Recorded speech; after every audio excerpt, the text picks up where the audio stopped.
पिछले वीडियो में मैंने आपको बताया है कि अंडमान निकोबार आइलैंड का निर्माण कैसे हुआ है। अब जान लेते हैं भारत के एक और सबसे महत्वपूर्ण द्वीप समूह जिसका नाम है लक्षद्वीप, उसका निर्माण कैसे हुआ है। क्योंकि अंडमान निकोबार के उलट इन द्वीप समूहों का निर्माण बहुत ही अलग ढंग से हुआ है और इसके बारे में जानकर आप बहुत ज्यादा रोमांचित हो जाएंगे। अगर पिछला वीडियो नहीं देखा है तो लिंक डिस्क्रिप्शन में दे रहा हूँ, वो आप जरूर देखिएगा। और अगर आपको ये जानना है कि ये हमारा जो भारत है, मेन लैंड इंडिया, इसका निर्माण कैसे हुआ है, ये कहाँ से आ गया है, तो इसके बारे में भी मैंने एक वीडियो बनाया है, उसका लिंक भी मैं डिस्क्रिप्शन में दे रहा हूँ, वो वीडियो भी आप जरूर देखना। लेकिन अभी हम जानते हैं लक्षद्वीप का निर्माण कैसे हुआ है। लक्षद्वीप भारत के दक्षिण पश्चिम क्षेत्र में मात्र और मात्र 32 किलोमीटर स्क्वायर के क्षेत्र में फैला हुआ कई सारे द्वीप समूह का एक आर्कीपेलागो है।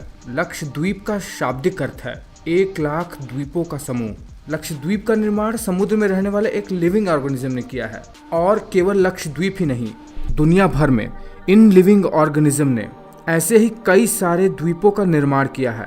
इन लिविंग ऑर्गेनिज्म को कहा जाता है कोरल पॉलिप्स। यह कोरल पॉलिप्स समुद्र में कोरल का निर्माण करते हैं। कैल्शियम कार्बोनेट का एक बिल्कुल सख्त चट्टान जो कि समुद्र में एक द्वीप की तरह उभर कर आ जाता है। चलिए आपको पूरी बात बताते हैं। देखिए, समुद्र में वो जगह जहां पर तापमान 23 से 27 डिग्री सेल्सियस होता है, जहां पानी बहुत ज्यादा गहरा नहीं होता है, वहां पर एक जीव होता है या कहिए एक लिविंग ऑर्गेनिज्म है जिसका नाम है कोरल पॉलिप्स। एक एल्गी के साथ मिलकर, जो कि एक लिविंग ऑर्गेनिज्म ही है, उसका नाम है ज़ूक्ज़ैंथली, कैल्शियम कार्बोनेट की एक चट्टान जैसी संरचना बनाता है जो कि समुद्र में उभर कर आ जाता है, जिसे हम कोरल रीफ के नाम से जानते हैं। पर यहाँ समस्या ये है कि कोरल पॉलिप्स को कैल्शियम कार्बोनेट का निर्माण करने के लिए कार्बन की आवश्यकता पड़ती है और यह कार्बन उसे मुहैया करवाता है एक काई। ये काई जिसका नाम है ज़ूक्ज़ैंथली। क्योंकि कोरल पॉलिप्स खुद फोटोसिंथेसिस की क्रिया नहीं कर सकते हैं, इसलिए वो खुद कार्बन का निर्माण भी नहीं कर पाते। चलिए आपको इसके बारे में पूरी तरीके से बताते हैं कि आखिर कैल्शियम कार्बोनेट का निर्माण कर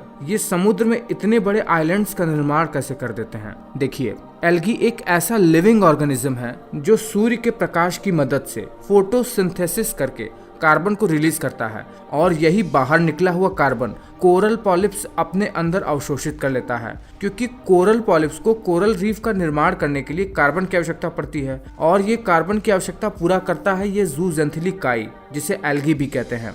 बदले में ज़ूक्ज़ैंथली को एक प्रोटेक्टिव शेल्टर की आवश्यकता होती है जिसके अंदर वो फल फूल सके, जिसके अंदर वह अपने कुछ केमिकल रिएक्शन को पूरा कर सके, और यह प्रोटेक्टिव शेल्टर उसे देता है ये कोरल पॉलिप्स। देखिए, कोरल पॉलिप्स को कार्बन मिलते ही ये समुद्र में ही कैल्शियम कार्बोनेट नाम के एक सख्त परत को सीक्रेट करने लगते हैं। अगर आपको कैल्शियम कार्बोनेट नहीं पता है तो आपको बताते चले, जो स्नेल होता है, स्नेल के ऊपर जो उसकी कठोर परत होती है वो कैल्शियम कार्बोनेट की ही होती है।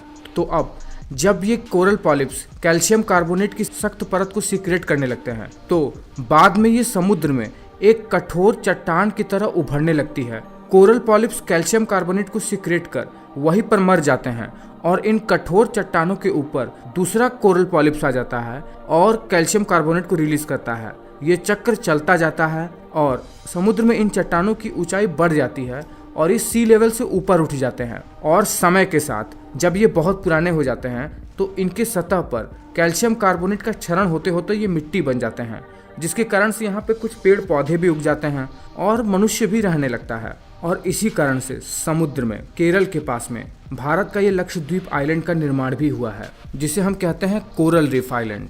इस समय भारत के लक्षद्वीप आइलैंड में कुल 64,000 लोग रहते हैं। लक्षद्वीप में कुल 36 आइलैंड हैं, जिसमें से कई सारे अटॉल्स, रीफ्स और आइलैंड्स हैं। और आपको बता दें कि केवल लक्षद्वीप ही नहीं, भारत के समुद्र तटों पर अंडमान निकोबार द्वीप समूह में भी कई ऐसी जगह है जो कोरल रीफ से बनी हुई हैं। ऑस्ट्रेलिया का ग्रेट बैरियर रीफ तो पूरी दुनिया भर में फेमस है, जो कि ऑस्ट्रेलिया को समुद्र की खतरनाक लहरों से बचाता भी है। तो ये वीडियो आपको कैसा लगा है मुझे नीचे कमेंट करके बताइए, और नीचे कमेंट करके बताइए कि आपको इसी तरह जियोग्राफी या जियोलॉजी से रिलेटेड और क्या चीज़ें जानना है।